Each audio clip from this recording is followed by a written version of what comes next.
If you have it in your heart to donate, sign up for it. Hi, welcome back to Let Me Ask You Something, the weekly podcast where I, MD Pittman, talk to everyday, ordinary people about something extraordinary that's happened in their lives. Now, this week we talked to Sara Rose. She is an organ donor. She donated a kidney to her dad in 2018. So we talked to her about that donation, that process, how she's doing. And we also talk about some misconceptions about organ donation. So we have a lot of information down in the show notes this week, including how to be an organ donor outside of registering when you renew your license. So enjoy this week's conversation with Sara Rose. We are live. So we have Sara Rose. Sara Rose, you are a kidney donor to your dad. So let me ask you something, Sara. Why'd you donate a kidney to your dad? Well, as my shirt says, and I don't know if you can see it or not, but we had these made and it said, "He gave me life, so I saved his." Oh, that's And so cool. and what I usually tell people is, well, technically he gave me the kidney first. Um, I don't need the extra kidney, so I gave it back to him. So that essentially, yes, it's my daddy. How can you say How no can to you say saving no? your Yeah, daddy? Yeah. yeah, I know. So talk a little bit about that process. How was that for you? What I guess what steps went into it for you to be a donor? I mean, because obviously you're not naturally a donor. I mean, there's no guarantee that you're going to be a donor, even though you're related. It's a hmm likelihood that you will be. But talk about that process. Yeah, so it was quite the process with my dad and his particular history. So it was in 2014, April 11th. It was his birthday. Oh, And he was feeling pretty ill for months leading up to it. hmm. And he would go to the doctor. The doctor told him he was suffering from depression, was giving him medication for that, never tested any of his blood work. And he got so ill that they went to an emergency room where my father collapsed. And that was on his birthday in 2014. Wow. Um, his creatinine levels, for those that are listening, was at a 22, What is a which, creatinine level? What is that? so that is the measure that they use to test your kidney functions, your creatinine levels. Okay. And you should be under 1. And his levels were 22. He should Oh my not have God. survived. Like, it's impossible how he's still living. Um, so what had happened was he had prostate cancer, what we found out later, and then he also had a rare form of, it wasn't tuberculosis, but the virus was causing that causes tuberculosis was causing fibrous tissue. So he was being Okay. clamped on both ends Oh my of his goodness. ureters, which caused his kidneys to swell and essentially die. Wow. Um, so the whole process took, the donation didn't happen until October 2018 Why did it take because so long? Oh, I'm sorry. yeah, As you were about to yeah, say. yeah, it was the diagnosis of the cancer. So we had to tackle that first. Okay. Make sure that his prostate was removed. They had to remove all forms of cancerous cells, and then he had to wait a period of time before the doctors would approve him for a kidney transplant, because they want to make sure that if the cancer returned, it wouldn't attack this new kidney, Okay. right? So we went through the process. He had his prostate removed Christmas of 2014. They said he had to wait a year, so 2015 came around. Nope, we want you to wait another year. 2017 came around. They wanted him to wait yet more time, and this was at a different hospital. So he ended up getting a second um, analysis of his situation, a Mm-hmm. second opinion. Second thing, yeah. Yep. So we went to Rochester, Mayo. So a lot of people are familiar with the Mayo clinics. There's one in Rochester, Minnesota. There's some all over the place. They reassessed him and decided that he he was fine to go ahead and go forward with it. Going back to 2014, I immediately jumped in and to determine if I could be a donor. Out of my siblings, I was the best financially able to do it. I am O negative, which means I can donate to anyone. You're the universal donor. Universal donor. Now, that is something I do want to circle back to, Yeah, that's fine. because blood type does not matter. Okay. And that is one of the biggest misconceptions. However, because I'm O negative and I am my father's daughter, very likely that I would match. And so I did some initial simple blood test at the local lab, sent it in, answered a bunch of questions, and I was preliminary approved. Okay. And then everything was placed on hold until we went through the cancer screenings. So fast forward to April of 2018. Once my dad got the approval from Mayo to move forward, then I had to go through the process again of being approved to be a donor, which was more than just a simple blood test at that point. So, Yeah. I mean, I can go into more detail later, but yeah, that was kind of the whole timeline of he had all these other things kind of compounding, and we had to wait for everything to be their number one priority is that me as the donor, that I am healthy through the whole process. Yeah. And that it's not a waste, as best as they can. They didn't Mhm. want to take a healthy kidney out of me just to be attacked by cancer in him. So making Mhm. sure both parties were healthy enough to handle that kind of a procedure. Yeah. So with this, so talk a little bit about the other aspects. I mean, you got the blood test, initial test to make sure that you were preliminarily Hmm. a good match. What was the rest of that process? Yeah, so the rest of the process of that initial blood test happened in June. Then at the end of July, Rochester set me up for a 3-day in on-site rounds of meeting with every sort of doctor you could possibly imagine. Yes. And I do have to say, one of the best things about being a kidney donor is I have documented proof of every single tiny little thing about my body that you could possibly want to or not want to know. Um, Okay, real quick, and real quick. uh, What's the biggest thing you wanted to know, and what's the biggest thing you did not want to know?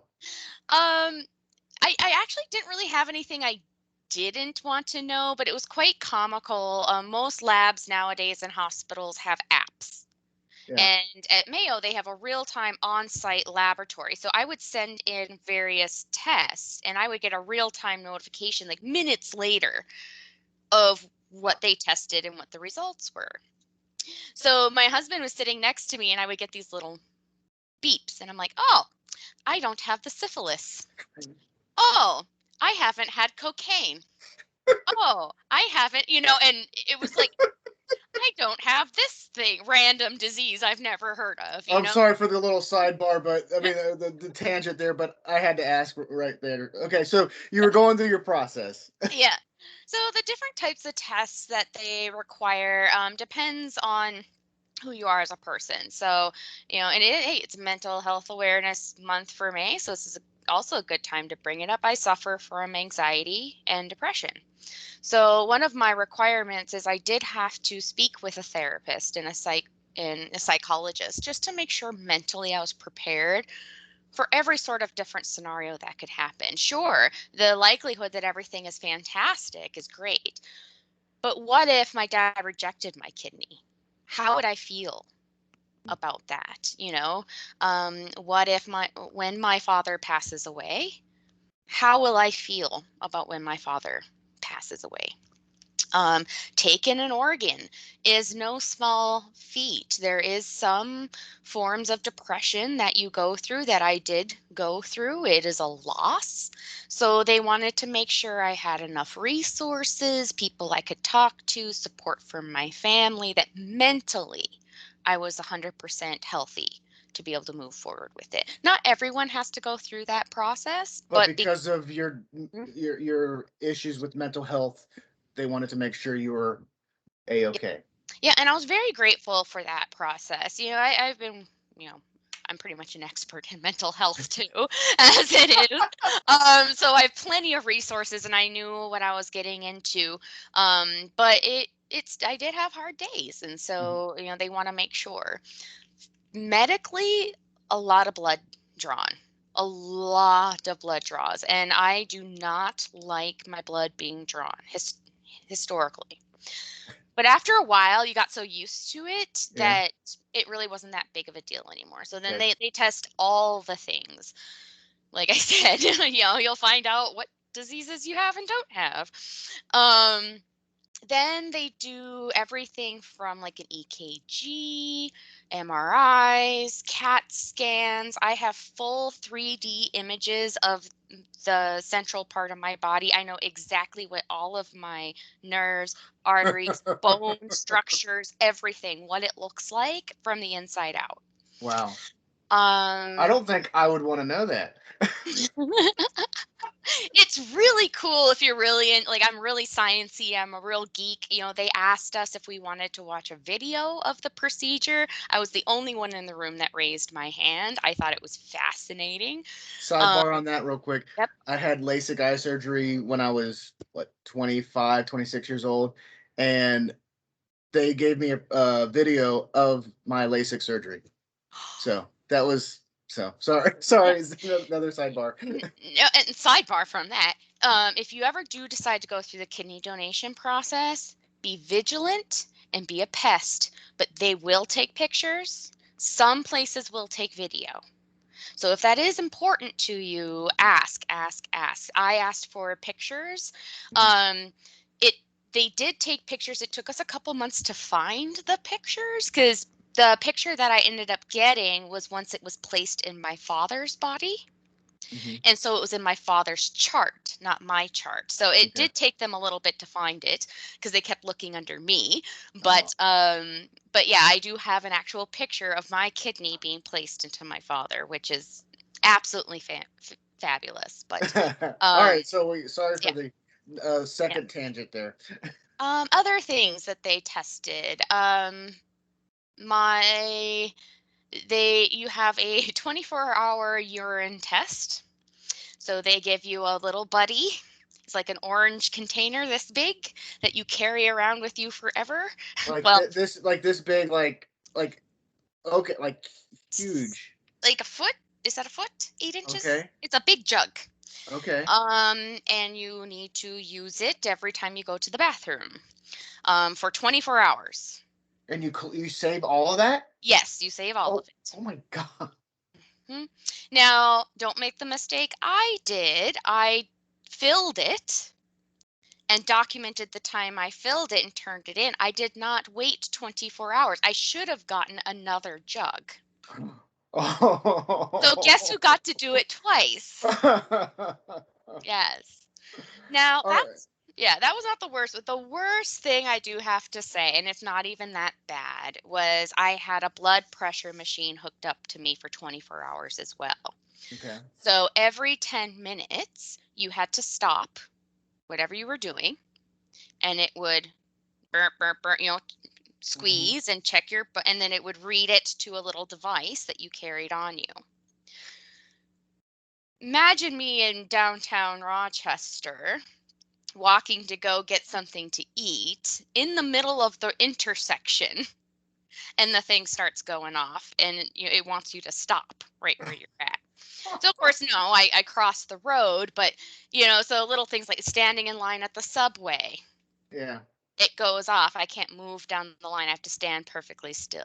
At night, at least it doesn't go off every 10 minutes, it goes off every 20. So But you get a yes, little sleep.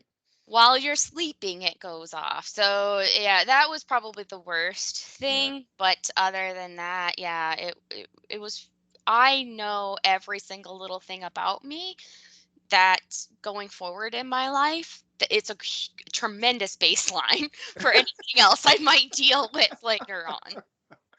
So you said that um blood type doesn't matter for a donor. Mm-mm. Um so talk about that and other misconceptions, because you said that there are a lot of misconceptions for donors.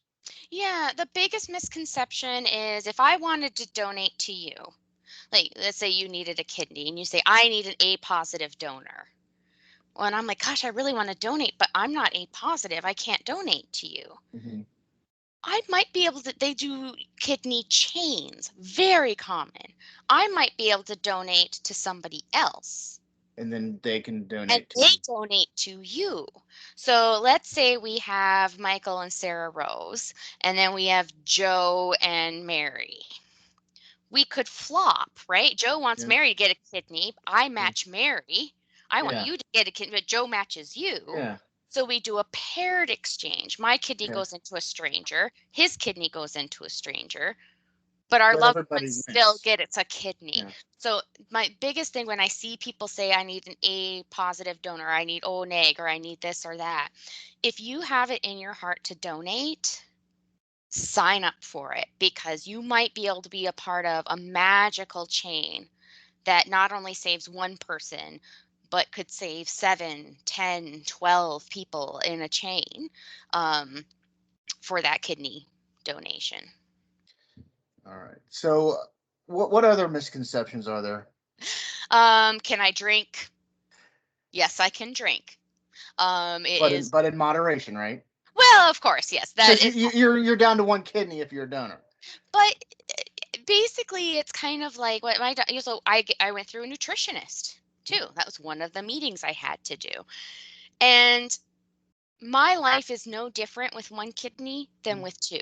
Yeah. Just like as with a normal person with normal organs, salt in moderation, Yeah. alcohol in moderation, Mhm. exercise, watch your rhythm, but none of the instructions change for Yeah. me. I can drink just fine, right? Like, or I can, I can eat whatever I want, but Yeah. it's the same rules for me as you or Yeah. anyone else. Yeah. But you That's what do you have to drink a little bit extra water, a little bit more water than normal, or I no? need. Nope. It's the same. I need to drink as much water as you would need to drink water. Okay. So yeah, none of that changes. It's just that is a common misconception that your whole life, oh my gosh, Yeah. now there are some medications I should not take. So NSAIDs Okay. and ibuprofen. Oh, that Yeah. was a sad day. Uh, Give up ibuprofens, let me tell you. So NSAIDs, ibuprofen's a good yeah, example. I think It, that's a leave and um oh what's the NASID is a leave, right? yeah, Aleve would be a NSAID. Yeah. I Just so people understand what a NASID is, because Yeah. I know what it is because I had to take it for a medication. I had a higher dose, but yeah, and then ibuprofen would be like um Advil, Advil. Yes, Advil would be ibuprofen. aspirin is Yeah. an ACID. So I'm trying to think. Hmm, Would There's a you still few be things able to they take give. Tylenol with the Yeah. acetaminophen? You could take Yes. that. Okay. Yes. So instead of taking aspirin or ibuprofen, Motrin, Advil, things of that nature, I take Tylenol Yeah. now because NSAIDs are run through your kidney filters those, Um. where Tylenol is run through your liver. Okay. So that's the difference between them. So there's certain things like I can't take, well, I can, but you shouldn't. Yeah. Like I can't take I can take Tums but not Rolaids, or Rolaids Okay. but not Tums. Yeah. Something like that. So But yeah. I have a sheet that says do this, not Yeah. this, take this, not this. So it Yeah. was really just instead of having my big bucket of ibuprofen, I have my Tylenol. Big bucket of Tylenol. Now, just to put out here, I did pull up on organdonor.gov. It's the Human Resources and Services Administration, the federal government. They do have organ donor transplant information. Um, Kidney donor donation is by far the most common. Hmm. And one donor can save 8 lives. Heart, 2 lungs, liver, pancreas, 2 kidneys, and intestines. Plus, Mhm. you got skin donations as Yep. well. You have eye donations as well. Now, granted, that is not for a living donor like you were. You can are limited to what you can give as a living donor. But just the people on the waiting list here, there are um, oh, I had it here. I'll get it later. I'll put it in the Yeah. show notes on links to It's all this. But there uh-huh. are a lot of people waiting for organ donations. Yeah, it's a lot. And liver is the other thing that you Hmm. can donate as well. Yeah. Liver and kidney, they typically won't do both at the same time. Or, Mhm. since I've donated kidney, I probably won't donate a liver, but they will assess that need if that were to ever come up. And from previous reporting that I did, I think they don't need the whole liver. Since you need to Correct. have it, They they'll just take what, piece. like a piece or a third of it or something like that. It Um, regenerates. yes, like a starfish. Yeah. Yep. There was something I was gonna say about it too, but now I can't. It Well, went in and what are out. some? But I mean, are there any problems? I know you said you can do whatever you want to now than what you could before, but are there any problems right after after the donation? Obviously, you have to recover from the surgery, but Mhm. were there any issues or problems that you had to be a little extra careful with? Yeah, so it was quite eye-opening. After the surgery, I was only in the hospital for a day. Once I was up walking around and everything, they pretty much kicked me out. Um, but they wanted me to stay around the hospital for a few days, and luckily I had family there. So that's Okay. one thing to keep in mind is um, where can you stay? Like I know Rochester Mayo has a Gift of Life house that you can stay at for like $50 a night, and they Yeah. really try to cater to help you out with those types of things. Keep track of everything that you do because certain states you can write off, like in Minnesota, I can write off up to $10,000 for being an organ donor on my Really? taxes. Well, Mhm. there's one big reason. Yep. Like, what Now are I some didn't, of the things you can write off? yeah. Obviously, Um, medication and stuff like that. Yeah, now most of it was paid for through my dad's insurance. Yeah. Everything was covered with my dad's insurance. But if I needed hotel, travel, food, things of that nature, I could keep that and then expense that on my taxes. Please talk to your tax accountant for proper advice. Yes. But I Exactly. was lucky. There was a lot of things I didn't really have to pay for out of my own pocket. Yeah. But that there is most states have something in place where you want to check your taxes because you can use that as well. Because there could be things that happen after. Any Hmm. sort of medical thing that happens as a direct result of your kidney donation Yeah. is covered by your donor's insurance. So, when I went home, things for me to look out for, not lifting anything heavy. They do cut through your stomach Yeah. lining. How So, long did you have to wait for that? oh, they have a good 6 weeks. They want to make sure you're not lifting anything heavy for risk of hernia. Okay. Um, I pulmonary embolisms, pneumonia, things of that nature, they want you to watch out for. I did end up going to the hospital. They thought I was maybe having a pulmonary embolism based on my um, symptoms, rapid heartbeat, couldn't catch my breath, things of that nature. It was they did figure out I had some pneumonia, Hmm. so they were able to treat me for that right away at the hospital, but none of that came out of my pocket. And they did a full workup on me, all the blood drawn, CTs. Like they were like, "Oh, she's a recent kidney donor," and they just put me through the all the love, Yes. All the love. all the love. Another thing I get asked is, "What happens if I need a kidney?" Now I'm down to one. Yeah. And though it's kind of hard to explain, but there is like a point system to like a donor list. Uh huh. Critical need you are, the higher the list you go. So a kidney donor gets extra points, for lack of a better Okay. term. I would be escalated up the chain Okay. quicker, Because you are down to one, and because that's I am down to one. more literally life and death. I mean, a kidney donation is life and death, but Yep. that is even more life and death. Yeah. Yeah. So I do have some protections that way. If there was anything that happens in the future. Okay. All right. I was Oh, go lucky. ahead. Sorry, I was lucky that my work, I was able to take 6 weeks off paid. Hmm. But and this is recorded, but I probably could have gone back to a sit at my desk job after a couple weeks, as long as I took it easy.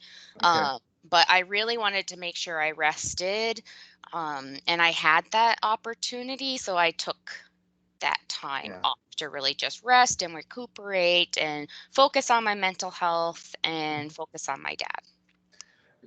I want to ask you about something here. You have a a picture or painting in the background. Yeah. What can you? What is? Can you? I mean, obviously it's a pair of kidneys. Yeah. But can you talk about that? Yeah, so there is you can find them on TikTok. It's Institute of Human Technology, I think, but Mhm. they make a bunch of different artwork for different organs that can be donated. So I got this one Okay. from Put that them. maybe right square in front of you because I think what yeah, there we go. And what I'll do is Sarah's gonna send that to me, even though she doesn't know that now. And I will put that link that somewhere somehow where people can see that. And I will link it into the show notes of where you can get that Yeah, I'll or make get sure I something get like that. the exact wording of it for Yes. you because I might Yeah. be saying it wrong. Another thing, I have so many kidneys. Oh jeez. Mayo Clinic gave me this pillow. Okay. So it's a kidney pillow. They Yes. give you the one in shape of a liver if you donate a liver. This Yeah. was fantastic holding against my stomach when I needed to cough. Oh. Um, this one I got off of Amazon. And he's Okay. so cute. Um, you can actually get all sorts of different plush organs. A friend of mine had a hysterectomy. I got her a uterus. Oh. So all sorts of fun things. And then I think I have one more. There is another TikTok person that makes these guys. I can get you the information for her as well. Yes. So she made me a little kidney. And my dad, as a kid, always called me Beeper. That was my nickname. It's still my nickname. He still calls me Beeper. So we named my kidney That's so Beeper. cool. So the kidney that he has in him, we that its name is Beeper. I would highly recommend to name your kidney. That is awesome. So, just a few other things I wanted to say here. Looking on the organdonor.gov, in 2020 during the pandemic, there were still 39,000 transplants performed. That's all combined here. Huge. Um, 90% of U.S. adults support organ donation, but actually 60% are signed up as donors. I am an organ donor. What is when you hear that stat, what does that say to you, especially being an organ donor? Yeah, so sometimes I feel like there might be some religious connotations to Yeah. whether someone might be able to donate or not. I'm not up on all of Hmm. that. But other than that, it might just be you didn't check the box on your driver's license. Yeah. They make it so easy Yeah. now. And after I'm gone, take everything. Take Yeah. everything. Take my eyes, take my skin, take whatever is left that someone could use. I don't need Yeah. it anymore. My spirit's going to be just fine. So I would hope that the more we get information out, even if you choose not to be a living donor, which is okay, it's not for everyone, at least give that option for if something were to happen to you and they were able to preserve your body quick enough that you could possibly save another 8, 9, 10 lives, right? Yeah. Based on various organs that you could donate. So it was almost like answer to the next question I want to ask is, so what is your pitch to somebody who's on the fence? What do you want to say to somebody to convince them if they are uncertain? Obviously, you're not going to convince people who are dead set against it for Hmm. one reason or another, but somebody on the fence, what do you say? I'm working with a family member now, going through the process. His mom needs a kidney. And so he's been going through the motions of getting tested and everything. And he was actually denied initially for a Hmm. year. He was put on wait list for a year before he could donate again, and his was mental health. Okay. And he was very frustrated about it. He's like, I'm fine. I'm fine. Why can't I do this? I want to save my mom. And I said, you're their number one priority. And there must have been something and not enough support on your side to help you through it. It's no easy feat. But if you want to do it and you take that year to follow their recommendations, usually it's, therapy once a month or something, they give you a Hmm. plan, you'll be able to do it. Your mom's going to be fine for another year. You're the best match. It's just we need to get your mental health up and running. So it's trying to stay positive on the living donor Hmm. side. Anybody that has been a little, they're not sure if they want to be a living donor. There's usually other sorts of things. A lot, kids. It is, you can donate an organ and still have children. Hmm. But if you are currently like wanting to get pregnant, is probably not a good idea, Yeah. right? I chose not to have children, so for me it was not a problem. Now I had to go through the ringer of, are you sure you don't want kids, blah blah blah. Yeah. But other things that have caused pause, being able to take time off work and have that time to heal, having spousal support, family support, things of that nature. So if you have the means, I will absolutely help whoever answer any sort of questions. If you don't, maybe you could do other things to promote awareness. One, you could register with the DMV on your license, so after you pass, you could donate that way. And there are local donor organizations that you can register to as well. Yep, donatelife.net is Hmm. probably the biggest one. Yeah. But there's plenty of other resources out there. You could share information about organ donation on social media, and so anything that you could do, even if it's not right for you personally, where you are at your point in life, you can still share the knowledge in the news. If you see somebody saying, "Oh, I need a positive blood to get a donor," now you could maybe say, hey, what about paired donation? That might be an option for you. So as you educate yourself in these different areas, you can then share that information if it's still it's in your gut as something you want to do, but you just yourself can't at that time. All right. And then anything else that you want to make sure you want to emphasize? Anything you thought I'd ask you that I didn't? Whew. Um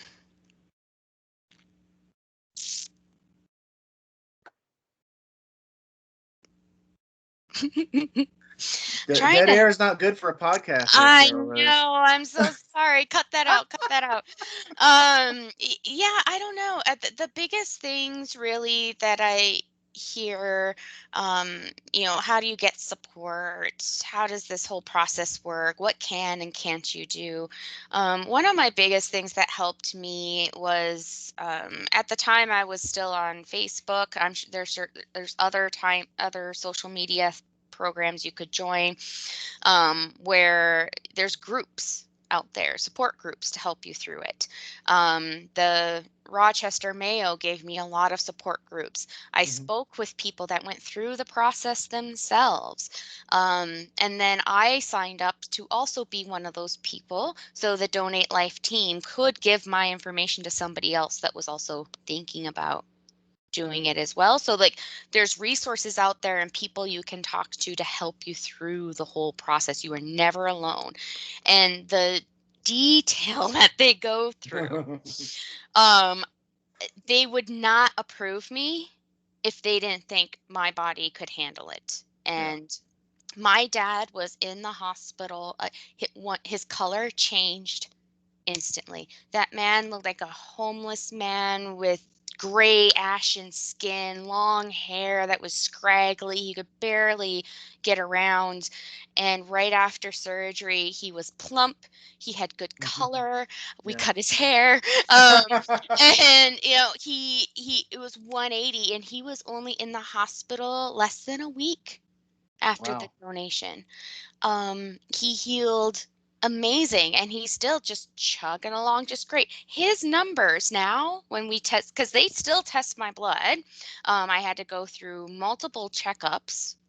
I am done now with checkups, but his numbers are better than mine now. Not by much, but his numbers are better than mine Yeah. now.